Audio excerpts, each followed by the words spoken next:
नमस्कार, मी वैशाली कवडे सोनावणे महाराष्ट्र कॉलिंगमध्ये आपलं पुन्हा एकदा स्वागत। आज आपण चर्चा करणार आहोत जॉर्जियातील वैद्यकीय शिक्षण या विषयावर आणि यावर योग्य मार्गदर्शन करण्यासाठी आज आपल्या सोबत आहेत एज्युकेशन ओव्हरसीजचे senior adviser Shivam Kelkar sir. आपण सरांचं स्वागत करूया। सर, या कार्यक्रमात खूप खूप स्वागत। धन्यवाद।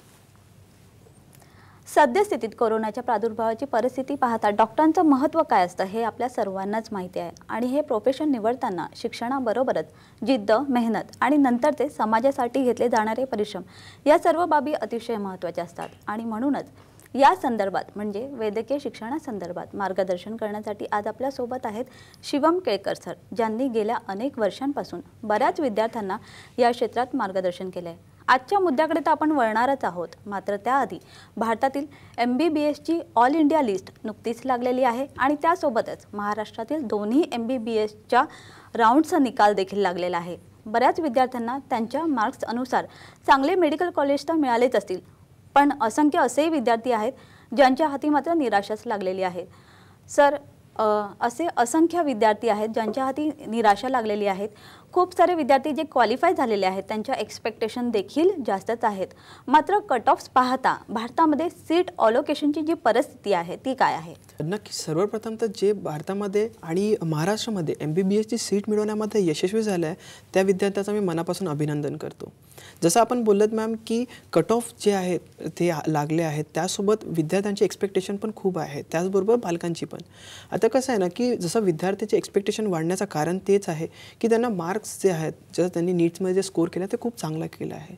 त्याचबरोबर त्यांना असं वाटतं की महाराष्ट्रामध्ये गव्हर्नमेंट कॉलेज मला अलोकेट होईल म्हणून विद्यार्थी त्याच्याकडे जास्त प्रेरित झाले आहे, म्हणून तेच त्याची एक्सपेक्टेशन आहे। बट जर 13 डिसेंबरला जी महाराष्ट्राची सेकंड काउन्सिलिंग राऊंड लागली MBBSची, तर त्याच्यामध्ये कट ऑफ जे आहेत ते खूप हाय लागले आहेत। म्हणजे ऑल इंडियामध्ये जे विद्यार्थ्यांनी स्कोर केला तर आहेच, त्याचबरोबर महाराष्ट्रामध्ये पण विद्यार्थ्यांनी खूप चांगला स्कोर केला आहे, म्हणून हे कट ऑफ हाय झाले। बरेच असे विद्यार्थी ज्यांना खूप चांगले कॉलेज लागले, गव्हर्नमेंट कॉलेजेस, आणि बरेच विद्यार्थी त्यांच्या हातामध्ये निराशा आली आहे। आता निराशा आल्यामुळे विद्यार्थ्यांचं आणि पालकांचं असं झालं आहे की सेकंड आता पर्याय काय निवडावा, तर नक्कीच ते विचार करतात की दुसरा कोणता पर्याय निवडावा। काही विद्यार्थ्यांनी BSc मध्ये देखील ॲडमिशन केलं असेल, काही विद्यार्थ्यांनी BDS मध्ये देखील ॲडमिशन केलं असेल, काही विद्यार्थ्यांनी आयुष कोर्ससाठी पण ॲडमिशन केले असेल। पण असे विद्यार्थी सुद्धा आहे की ते बोलतात की सर आता मॉपअप राऊंड आहे, तर मॉपअप राऊंडसाठी मला थांबायला हवं का? हा सगळ्यात पहिला महत्त्वाचा प्रश्न येतो। तर मॉपअप राऊंड म्हणजे एक्झॅक्टली काय त्याबद्दल आपण बोलूया। आता मॉपअप राऊंड म्हणजे जसं महाराष्ट्राची फर्स्ट लिस्ट लागली आहे MBBSची काउन्सिलिंग लिस्ट, त्याचबरोबर सेकंड लिस्टसुद्धा लागली आहे। तर याच्यामध्ये जे सीट्स रिमेनिंग आहे ते सीट्स जे आहेत ते मॉपअप राऊंडमध्ये कन्सिडर केलं जातं। आता त्याच्यामध्ये सांगायला गेलं तर ज्या विद्यार्थ्यांना 550हून अधिक मार्क आहे त्या विद्यार्थ्यांनी नक्कीच मॉपअप राऊंडसाठी थांबावं असं मला वाटतं। आणि जे विद्यार्थ्यांना पावणे 500 मार्क आहे किंवा 450 मार्क आहे त्या विद्यार्थ्यांनी अगर मॉपअप राऊंडसाठी ट्राय केलं आहे तर नक्कीच त्यांच्यासमोर एक निराशाजनक एक पर्याय येईल त्यांच्यासमोर की आता समोर जाऊन काय करू ना, माझा महाराष्ट्रामध्ये नंबर नाही लागला। बरेच विद्यार्थी त्यांनी रिपीट करण्याचा निर्णय सुद्धा घेतला असेल। सो तुम्हाला जे मार्क्स मिळाले आहेत त्याच्यावर तुम्ही योग्य तो निर्णय घ्यायला पाहिजे। त्याचबरोबर अगर भारतामध्ये सीट्स अलोकेशनची अगर बघितलं गेलं तर 2019मध्ये आपण अगर बोललो तर 2019मध्ये जे नीटमध्ये जे विद्यार्थ्यांनी स्कोर केलं होतं 702 मार्क, तर 2019मध्ये असे 2च विद्यार्थी होते ज्यांनी 702 मार्क आणलेले। आणि 2020मध्ये जर आपण बघूया तर 2020मध्ये 720 जे नीटची जे एक्झामचा मार्क असतो, 720 मार्काची नीट एक्झाम असतो, तर 720 पैकी 720 मार्क आणणारे 2 विद्यार्थी आहे। त्याचबरोबर 111 विद्यार्थी जे आहेत त्यांनी 700हून अधिक मार्क आणले आहेत। त्याचमुळे जे कट ऑफ जे आहेत ते खूप हाय वाढले आहेत। त्याचमुळे विद्यार्थ्यांना याचा खूप परिणाम पण झाला आहे लिस्टमध्ये त्यांचा नंबर येण्याकरिता। आणि यावर्षी जे विद्यार्थी आहे त्या विद्यार्थ्यांनी जसं नीटसाठी रजिस्ट्रेशन बोलतो तर यावेळेस 17 लाख विद्यार्थ्यांनी नीटसाठी रजिस्ट्रेशन केलं होतं। त्यामुळे कॉम्पिटिशन हे वाढतच असतं, जसं इथे रजिस्ट्रेशन वाढतं जसे विद्यार्थी वाढतात तसं कॉम्पिटिशन पण वाढतं। त्याचमुळे विद्यार्थी इथे निराशजनक होतं आणि रिपीट घेण्याचा पण निर्णय त्यांच्यासमोर एक पर्याय असतो असं मला वाटतं। नक्कीच असे काही विद्यार्थी आहेत ज्यांना रिपीट सुद्धा करायचं आहे, कधी कधी ते क्वालिफाय झालेले नाही आहेत, त्यांच्या पदरी निराशाही पडलेली असते, त्यांना रिपीट करण्याची त्यांची इच्छा असते, मात्र अशा विद्यार्थ्यांना तुम्ही काय सजेशन द्याल? सर्वप्रथम तर मी मॅम तुम्हाला सांगू इच्छितो की जे विद्यार्थी आहे ज्यांनी रिपीट करण्याचा निर्णय घेतला आहे तर नक्कीच भरपूर अशी विद्यार्थी आहेत त्यांनी रिपीट तर घेतलंच आहे. आणि तुम्हाला माहिती असेल की कोरोनाच्या काळामध्ये भरपूर असे विद्यार्थी जे एक्झाम सेंटरला सुद्धा गेले नाही, ट्रान्सपोर्टिंग नसल्यामुळे. त्यामुळे विद्यार्थी एक्झाम हॉलमध्ये पोहोचले नाही, त्यांनी एक्झाम दिली नाही आहे. त्यामुळे कसं आहे ना, जे नीटची जो डेट होती तर ते एक्सटेंड झाल्यामुळे बरेच विद्यार्थी आहे त्यांचा जो फोकस होता स्टडीसाठी तो भरकटला कुठेतरी. त्यामुळे त्यांचा स्कोर जे आहे त्यांनी जे एक्सपेक्ट केलं होतं तेवढा आला नाही आहे. आणि भरपूर असे विद्यार्थ्यांच्या एक फॉल्सिफाईड न्यूज ज्याला आपण बोलतो ते आलेली की नीटची एक्झाम होणार नाही. त्यामुळे त्यांचं कॉन्सन्ट्रेट जे अभ्यासामध्ये होतं ते निगडीत झालेलं. त्यामुळे विद्यार्थी स्कोर करू शकला नाही. आणि काही विद्यार्थी असे आहेत की जे एक्झाम देऊन सुद्धा त्यांना मार्क तितके मिळाले नाही, काही विद्यार्थी पोहोचू शकले नाही. तर हे विद्यार्थी तर वेगळे राहिलेच. त्याचबरोबर बघायला गेलं तर जे विद्यार्थी आहे जे नीट रिपीट करू इच्छित आहे तर ते विद्यार्थी, त्यासोबतच जे भर पडते ते नवीन विद्यार्थ्याची. बरोबर. आता 2020 मधलं आपण बघूया तर नीटमध्ये जे रजिस्ट्रेशन झाले ते 17 लाख, जसं मी तुम्हाला सांगितलंच. तर आमचा असा अनुमान आहे की 2021 मध्ये जे विद्यार्थी रजिस्ट्रेशन करतील ते 18 ते 20 लाखापर्यंत. तो त्याच्यामुळे काय, हे नीट रिपीट करणारे, त्याचबरोबर जे डिस्क्वालिफाईड झाले, नीट क्वालिफाईड होऊ शकले नाही ते विद्यार्थी, हे तर राहणारच, नवीन विद्यार्थी राहणार. त्यामुळे कसं आहे ना, कॉम्पिटिशन जे अजून वाढेल. आता कॉम्पिटिशन वाढली त्याच्यानंतर बघायला गेलं तर भारतामध्ये सीट्स अलोकेशनची पद्धत जी आहे ते सांगू इच्छितो. तर भारतामध्ये जे मेडिकलसाठी सीट्स आहे ते 75 ते 80 हजार सीट्स आहेत. आता याच्यामुळे कसं आहे, पास होण्याची संख्या जी विद्यार्थ्यांची आहे ती आता 2020 मध्ये जे विद्यार्थी क्वालिफाईड झाले ते 7 लाख विद्यार्थी क्वालिफाईड झाले. तर तुम्ही त्याच्या हिशोबाने अगर अनुमान काढला आपण तर 2020 मध्ये जे विद्यार्थी रजिस्ट्रेशन होतील आणि त्याच्यामुळे त्यांचं प्रिपरेशन, आता महाराष्ट्रामध्येच बघूया की जे विद्यार्थी आहे 80,000 विद्यार्थी तर महाराष्ट्रामधूनच क्वालिफाईड झाले आहेत. तर त्याचप्रमाणे अगर आपण बघितलं की 2021 मध्ये जर आपण रिपीट करतोय, जो तुमचा स्कोर आहे, जर तुम्ही क्वालिफाईड होऊन थोडे मार्क चांगले आले आहेत तुम्हाला, बरोबर, तर त्याच विद्यार्थ्यांनी नक्कीच दुसरा पर्याय देखील निवडायला हवा, ते म्हणजे परदेशी MBBS करण्याचा. कारण की महाराष्ट्रामधले विद्यार्थी आणि भारतामधले विद्यार्थीसुद्धा परदेशामध्ये नामांकित युनिव्हर्सिटीमध्ये पण ॲडमिशन्स करतात MBBS करता. त्याचं कारण पण तेच आहे, तिकडे अफोर्डेबल आहे, त्याचबरोबर तिकडे सेफ्टी पर्पज पण चांगला आहे. आणि मला असं वाटतं की अगर तुम्हाला भारतामध्ये सीट्स अलोकेशन नाही झाली, तुमचे कट ऑफ जे आहेत ते तुम्ही तितकं गाठू शकले नाही मेडिकल म्हणजे जे मेरिट लिस्ट इतके, तर तुम्ही रिपीट करण्याऐवजी जे महत्त्वाच्या बाबी आहे याच्याकडे तुम्ही लक्ष द्यायला पाहिजे. सो याच्यामध्ये तुम्ही सेल्फ ॲनालाइज करायला पाहिजे. असं नाही की जेव्हा तुम्ही MBBSसाठी नीट रिपीट करण्याचा निर्णय घेता तर तुमचे जे मार्क्स आहेत ते एकदम हाय होईल.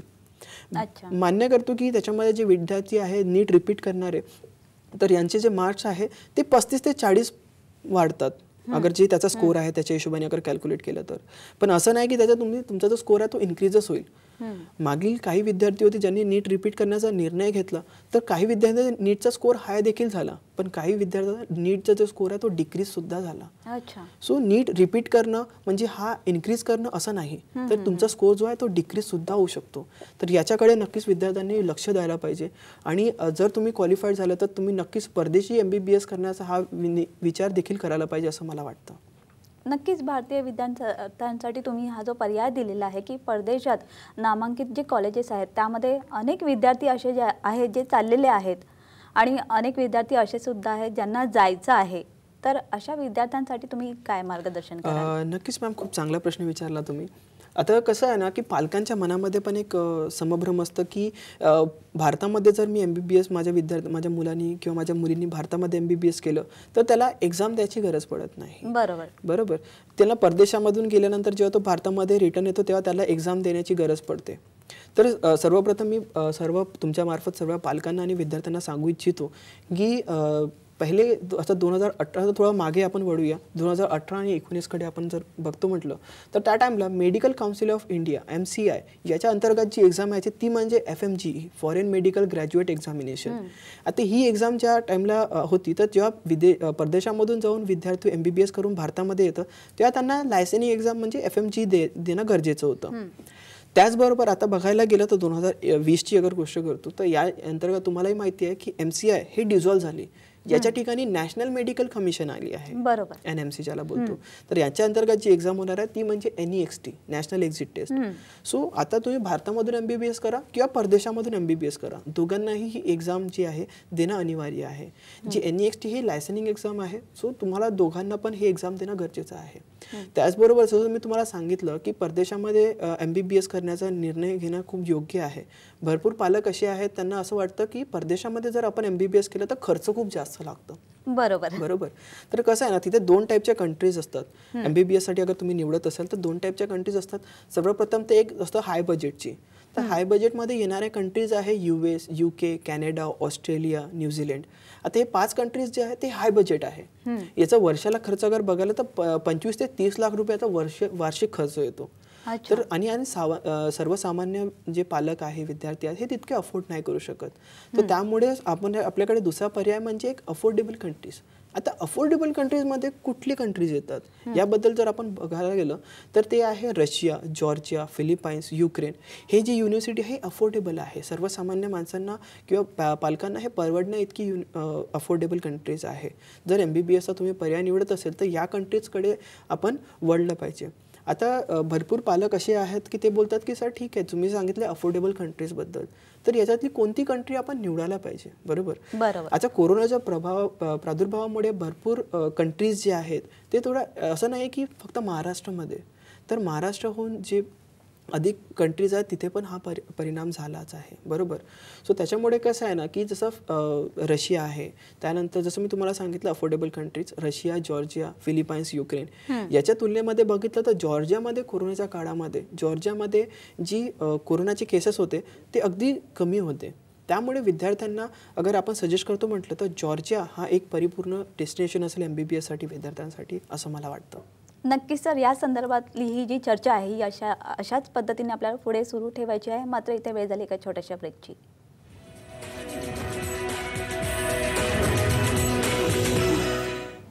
ब्रेकनंतर महाराष्ट्र कॉलिंगमध्ये आपलं पुन्हा एकदा स्वागत. आज आपण चर्चा करतोय जॉर्जियातील वैद्यकीय शिक्षण यावर आणि आपल्यासोबत आहेत शिवम केळकर सर.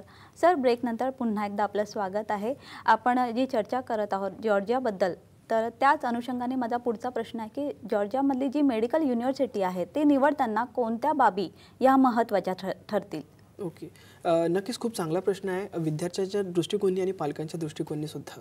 जेव्हा आपण विचार करतो की विद्यार्थी जेव्हा परदेशाला चालला आहे त्या युनिव्हर्सिटीला, म्हणजे जॉर्जियातल्या युनिव्हर्सिटीला, तर त्या युनिव्हर्सिटीला महाराष्ट्रामध्ये लागणारी मान्यता आहे की नाही हेही बघणं तितकंच गरजेचं आहे. बरोबर. जसं मेडिकल काउन्सिल ऑफ इंडिया, तुम्हाला सांगितलं MCI medical council of India, याचं अप्रूव्ह असणं गरजेचं आहे. आता medical council of India he dissolve होऊन नॅशनल मेडिकल कमिशन आली आहे. तर त्या युनिव्हर्सिटीला त्याचं अप्रुव्हल आहे का हे बघणं तितकंच गरजेचं आहे.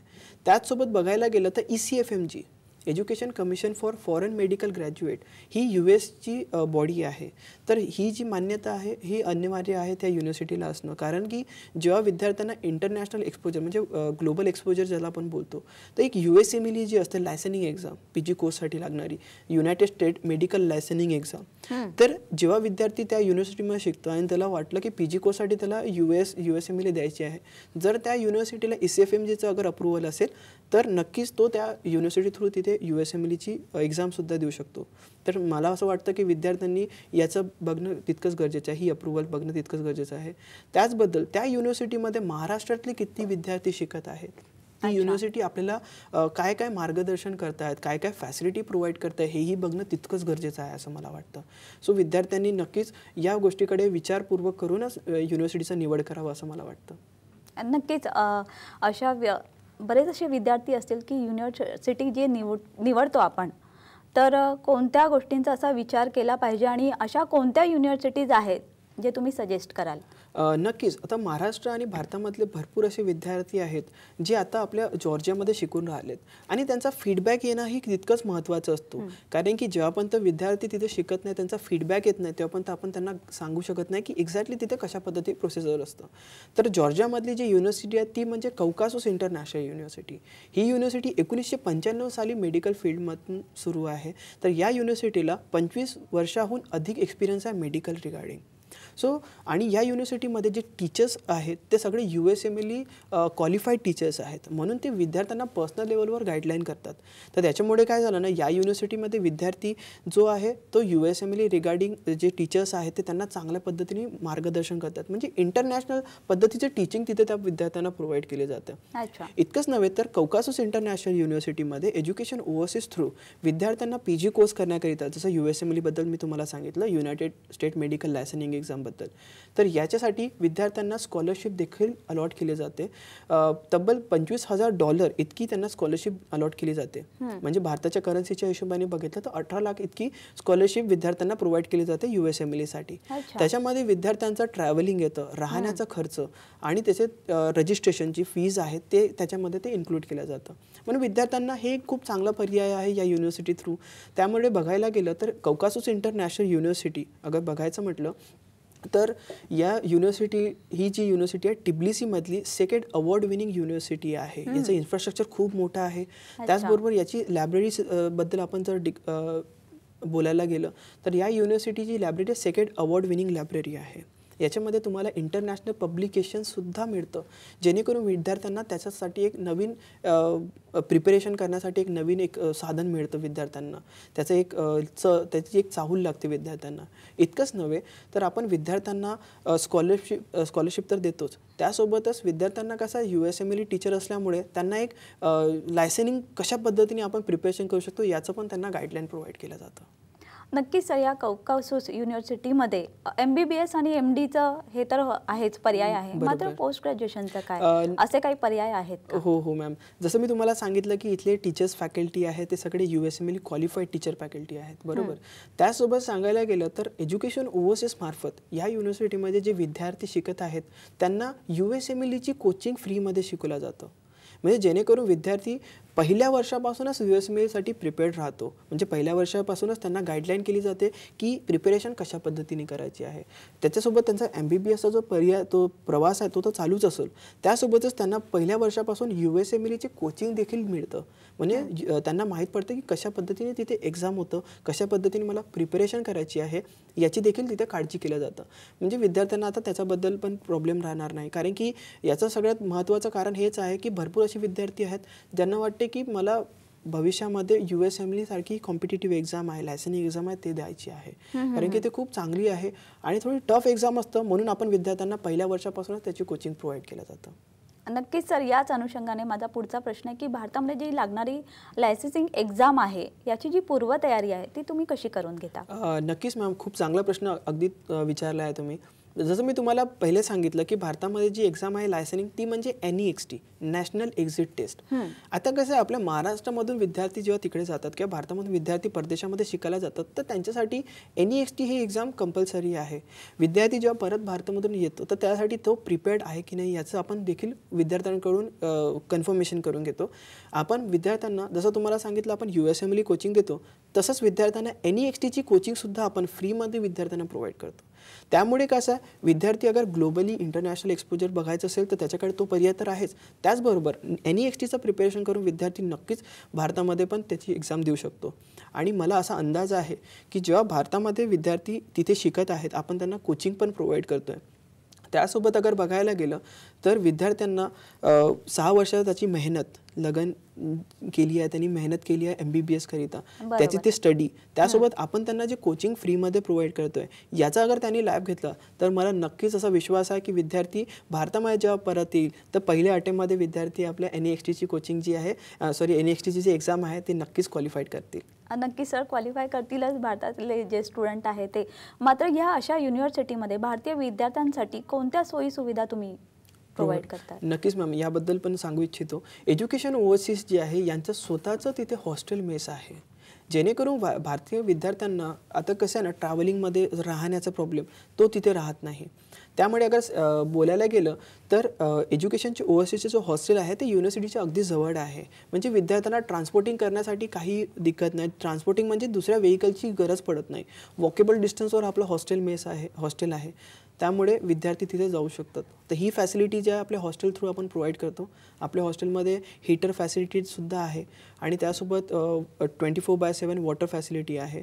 आणि बघायला गेलं तर आपण वायफाय फॅसिलिटी पण विद्यार्थ्यांना फ्री ऑफ कॉस्ट प्रोव्हाइड केलं जातं.